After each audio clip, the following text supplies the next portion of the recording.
guys. Today is our last day on this section, 11-1. We've been doing it quite a lot, but we need to do one new topic today, which is called excluded values. So I don't know if you've been paying attention to the directions on your homework, but it says simplify, and then it usually says something like find the excluded values or state the excluded values. And we've just been kind of ignoring that because we haven't learned it yet. But I wanted to teach that to you today. So excluded values. Excluded values are the values that your variables are not allowed to equal, and they are the values that would make the denominator, the bottom of the fraction, turn into a 0. So as I hope you know, it is mathematically impossible to divide by 0. You can't do it. So when we have numbers in a denominator, that's fine because we can just say like, oh, we're dividing by 2, or oh, we're dividing by -5, and that's not the number 0, so it's all good. But when we have variables in the denominator, sometimes we might accidentally divide by 0. So if the variable turns the denominator into the number 0, then that's bad. And so excluded values are things that we have to say just to make sure that the denominator never equals the number 0. When you're finding your excluded values, you want to find them before you cancel anything out. So it's a middle step that gets done partway through the problem. So right before you're ready to cancel stuff out, you should state your excluded values, and then you can continue on with the rest of the problem. If you wait till the end, you might miss some excluded values because you might cancel them out and then forget to write them down. So do it in the middle of the problem.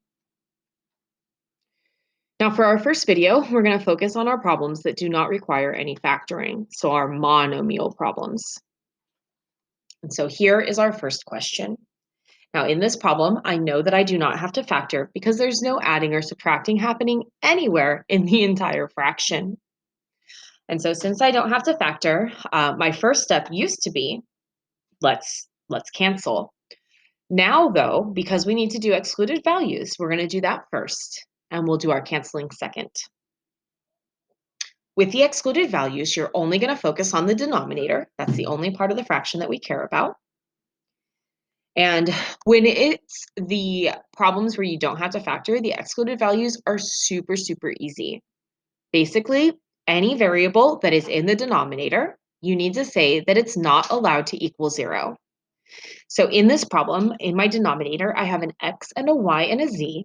So for my excluded values, I'm going to say x cannot be 0, y cannot be 0, and z cannot be 0. Notice that I used the not equal to sign. So that's an equal sign with the line through it. Again, the reason why we don't want those letters to be 0 is if I plug a 0 in for the x, then I'm going to multiply everything times 0, and the whole denominator is going to turn into the number 0, and that's bad. Again, it's not mathematically possible. And that would happen if any of those letters were the number 0. So those are my excluded values. And that's it, really, for that type of problem. And then after you've stated your excluded values, then you could actually simplify it. So when I do simplify this problem, 3 over 24, that simplifies to 3 over 8. For my x's, I will get 1 x on top, or x to the first. My y's completely cancel out. And then for the z's, I get 1 z on the bottom, or z to the first.